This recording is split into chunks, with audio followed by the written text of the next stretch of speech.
My 4-year-old has a history of having some really interesting imaginary friends throughout the course of her life. So I'm here to talk about the lady in the corner of her room.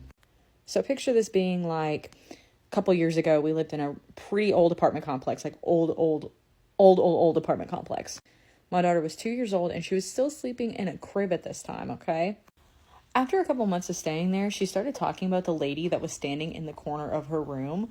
And my husband and I were both like, maybe it's an imaginary friend, like everything's fine. We never got any spooky vibes out of this apartment. It was just a really old apartment complex. Think like 40s or 50s.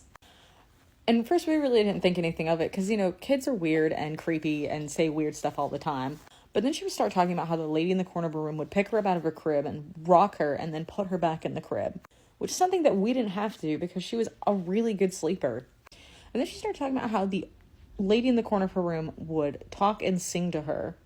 And this continued on for like a month straight, even though we had nobody living in the apartment next to us that was facing her, that was sharing a wall with her.